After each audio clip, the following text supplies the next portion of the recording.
दक्ष स्वाभिमानी तू स्वामिनी. नमस्कार. आदिशक्ती पर्व 6 मध्ये आपल्या सर्वांचं मी संतोष सावंत अगदी मनापासून स्वागत करतो. दरवर्षी आपण नवरात्रोत्सवाच्या निमित्ताने भेटत असतो. आम्ही आपल्या समोर वेगवेगळ्या कर्तृत्ववान महिलांच्या गाथा दरवर्षी घेऊन येत असतो.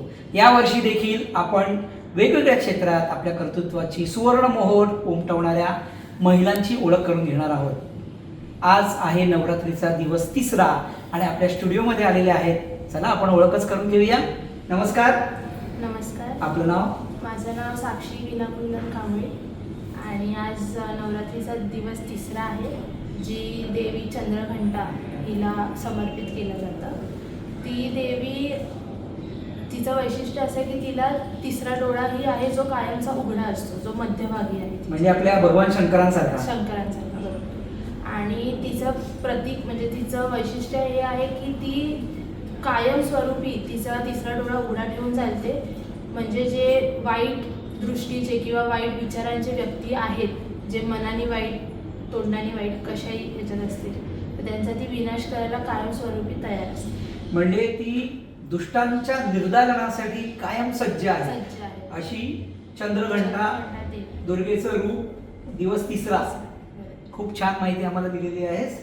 आता स्वतःची ओळख करून दे. तुझ्याबद्दल ऐकायला सुद्धा आमच्या प्रेक्षकांना आवडेल. मी साक्षी विनाकुंदन कांबळे. माझं BSc इकॉनॉमिक्स झालं आहे, माझं MSc इकॉनॉमिक्स झालं आहे आणि मी आता सध्या LLB पण करते. अरे वा. आणि UPSC आणि MPSC यांची तयारी देखील चालू आहे. पण लहानपणी तू हेच ठरवलेलंस की मी BSc करणार, मी MSc करणार, मग मी काय करणार? LLB करणार आणि मग स्पर्धा परीक्षेची तयारी करणार? नाही, मी लहान असताना माझ्या घरात भरपूर असं सर्व माझ्या घरात पोलीसच आहेत. माझे काका, माझे डॅडी वगैरे. तर अगोदरपासून घरात तोच वातावरण आहे, गव्हर्नमेंट ह्याचा किंवा अधिकाऱ्याचा, शासकीय अधिकारी. तर मग तेव्हापासूनच माझी इच्छा आहे की मला अधिकारीच व्हायचं, म्हणजे कुठचंही अधिकारी. पण मग जसं शिकत गेले, थोडी मोठी झाली, तसं कळालं की जास्त लोकांची सेवा करायची असेल किंवा जास्त लोकांपर्यंत पोहोचायचं असेल तर सेंट्रल लेवलला, जसं आपलं UPSC चालतं, तिथे गेलं पाहिजे. मग त्याची ओढ, मग त्याची तयारी.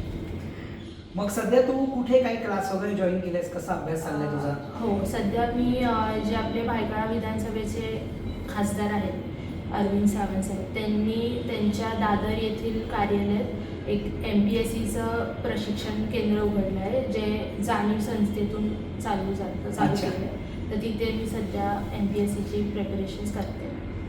पण मी असं ऐकलं की याच्या फीज वगैरे खूप जास्त असतात, तर इथे कसं काय? म्हणजे नाही, MPSC UPSCचे फीस, कोचिंग फीस भरपूर असतात, म्हणजे जवळजवळ लाखापर्यंत जातात. पण इकडे त्यांच्या माध्यमातून अगदी म्हणजे एकदम कमी दरात भेटतात, जेणेकरून ज्यांना करायची इच्छा आहे पण आर्थिक दृष्ट्या त्यांची काय असेल कमतरता, तेही ते त्याचा लाभ घेतात. तुझ्यात असे कोणते गुण आहेत? तू तर एक तर सांगितलंस की तुझ्या घरी चांगलं वातावरण होतं, शासकीय अधिकारी होते, त्यामुळे तुला ती ओढ तेव्हाच निर्माण झाली की तुला पण शासनासाठी काम करायचंय. तर तुझ्यात असे कोणते गुण आहेत की तुला वाटतं की तुला हे यश मिळू शकते किंवा तू हे यश मिळवू शकशील?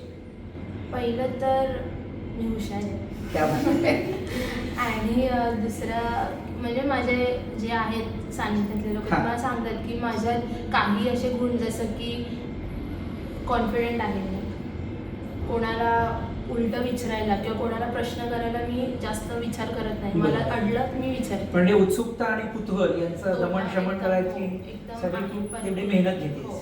आणि मी थोडंसं, मी जर मला कधी अपयश आलं तर मी थोड्या वेळासाठी जरी डगमगली, पण माझं असतं की मग मला परत त्याला हेच करायचं, तोंड द्यायचं आणि मी त्याला जोपर्यंत नेस्तनाबूत करत नाही तोपर्यंत मी काही शांत बसणार नाही. मग काय आव्हानं आहेत या स्पर्धा, म्हणजे याच्यामध्ये जी स्पर्धेची पातळी जी आहे, तर आता तू जर UPSC म्हणालीस तर देश पातळीवरती तू आता स्पर्धा करते आहेस. तू जशी हुशार आहेस तसे अनेक हुशार विद्यार्थी पण असणारच आहेत ऑब्व्हियसली. तर तुला काय वाटतं की काय आव्हान आहे तुझ्यासमोर? जनरली सांगायचं झालं तर लोकांना मेजर आव्हान असतं की एवढा वास्ट पोर्शन आहे जो आपण सांगूच शकत नाही, कुठून येईल, कुठून सुरू होईल, कुठे संपेल. तर पहिलं तर सर्व करणं हा मोठा आव्हान आहे. त्यातल्या त्यात जे 100% आहे करायचं, त्यातला 1% आपल्याला उचलायचा असतो, तो महत्त्वाचा आहे. तर ते इतर लोकांना करण्यात कळत नाही किंवा त्याच्यात त्यांचा भरपूरसा वेळ जातो, बरोबर. म्हणून त्यांना भरपूर वर्ष किंवा खूप वेळा एक्झाम्स द्यावे लागतात. तर आता जी क्लासेस मी लावल्या जिथे मी जाते तिकडे माझं जाण्याचं एक हे आहे की जे 100%तून मला बरोबर ते लोक 1% करायला लावतात, मग ती माझी जबाबदारी तो 1% 100% करायची. क्या बात आहे, खूप छान. मग नवीन ज्यांना या क्षेत्रात यायचे, म्हणजे आता सध्या ती मुलं शाळेत असतील, त्यांच्याही घरी कदाचित तुझ्यासारखं वातावरण असेल सकारात्मक प्रोत्साहनपर, त्यांना तू काय सांगू, म्हणजे तुला काय त्यांना सांगायला आवडेल की त्यांनी काय करायला पाहिजे आतापासून?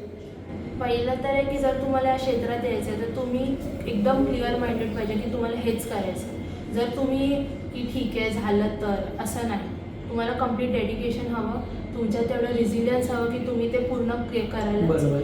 आणि पॉझिटिव्ह माइंड पाहिजे थोडं, की जरी नाही झालं तरी आपण एखादं परत अटेम्प्ट द्यावा किंवा परत तेवढी तयारी करावी. म्हणजे डगमगायचं नाही, सातत्य पाहिजे, प्रयत्नाची धार कमी नाही झाली पाहिजे, आणि अपयश आलं तरी सुद्धा पुन्हा पुन्हा प्रयत्न करत जर हे राहायचे. नाही झालं तर ह्याच्यात एवढं शिकायला भेटतं की आपण ते दुसऱ्या इतर कुठच्याही क्षेत्रात वापरलं की तुम्हाला तिथे यश भेटणारच. बरोबर, म्हणजे याला आपण मूल्य शिक्षण म्हणतो किंवा जीवन कौशल्य म्हणतो, हो.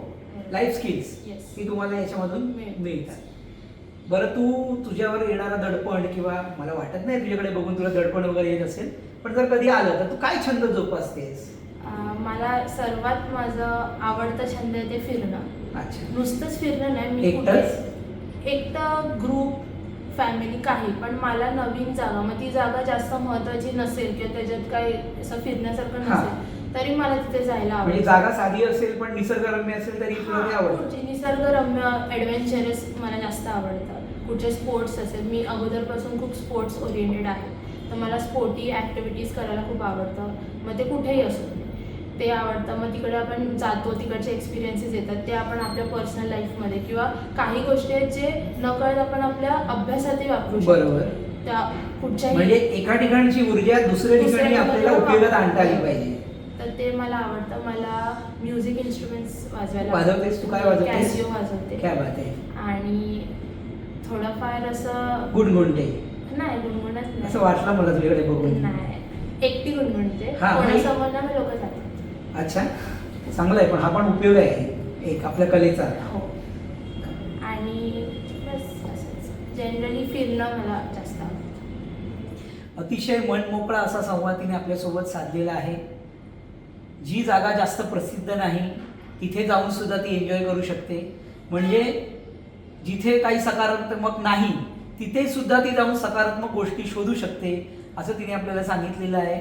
आणि बऱ्याच छोट्या छोट्या टिप्स तिने आपल्याला प्रेक्षकांना सुद्धा दिलेल्या आहेत. तिला सुद्धा तिच्या आयुष्यात विविध क्षेत्रामध्ये विविध स्वरूपाचं यश मिळावं या सदिच्छा तुमच्याकडून आणि माझ्याकडून मी तिला देतो.